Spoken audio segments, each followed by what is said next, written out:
am Lynn Graham, and I'm here to talk about some more of the paragraphs in the new 8.0 contract. I'm going to share my screen with you guys, and we are going to go over paragraph 32, the cancellation of a prior real estate contract. So as you might have remembered from the 7.0 and prior versions, there was only one paragraph for the cancellation of prior real estate contract. This now takes into account three different situations. Subparagraph A is when buyer number 2 is entering into a contract with seller.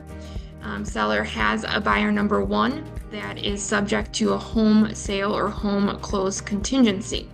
So basically, seller number 1 needs to provide notice to buyer number 1 that they want to cancel the contract and proceed with buyer number 2. Buyer number 1 has the option, of course, at that point to decide if they want to proceed and waive their contingencies, or if they want to just cancel the contract and let seller move on to buyer number 2. You will provide notice that in our line 502, it says seller's notice to the purchaser under the prior contract should not be served until after attorney review and professional inspections provisions of this contract have expired, been satisfied, or waived. The reason that's in there is because, buyer number 2 comes along and seller says, okay, I'm going to cancel on buyer number 1 under the home sale, home close. Buyer number 1 decides to cancel and move on. Seller moves to buyer number 2, and then buyer number 2 has their attorney review and inspection, and it cancels over something in the inspection or attorney review, right?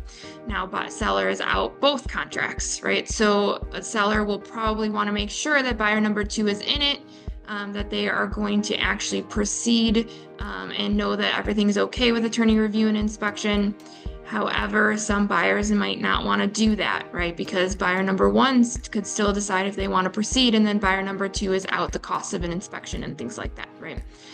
So it says it should happen, but it doesn't have to happen. That's negotiable, right? Then there's subparagraph C that is in the event that seller has entered into a contract with buyer number 1 that is not subject to a home sale, home close, but maybe they're trying to get out from some other reason. Maybe it's attorney review or inspection or the buyer's loan or something like that. So buyer number 2 comes in, they're saying they're basically a strict backup contract. Seller has to try to get out with buyer number 1. Buyer number 2 should put up some earnest money or is required to do so.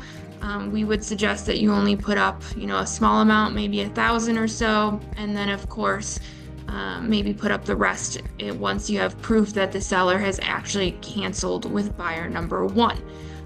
You'll see on this one that at lines 506 to 509, it essentially says that you have to put up some of the earnest money, but none of the contingencies or anything like that actually start until you have received written notice from the seller that they have officially canceled with buyer number 1. So you don't have to do your inspection or attorney review or anything like that until you receive that notice, okay? And then subparagraph C is about for the buyer, that they have entered into a contract with maybe another seller. So seller number 1, they want to get out of that contract and move on to this seller, which is seller number 2. So that is strictly for the buyer to be able to have time so that they're not in 2 contracts at once, okay? Then we have paragraph 33, which is about home warranty. This is where you would all initial if the seller is providing a home warranty to the buyer at closing.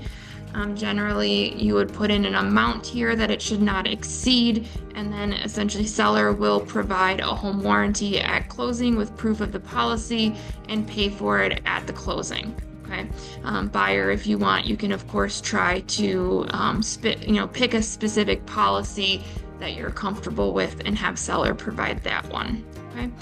As always, if you guys have any questions or concerns, feel free to reach out. We're happy to help. Thank you.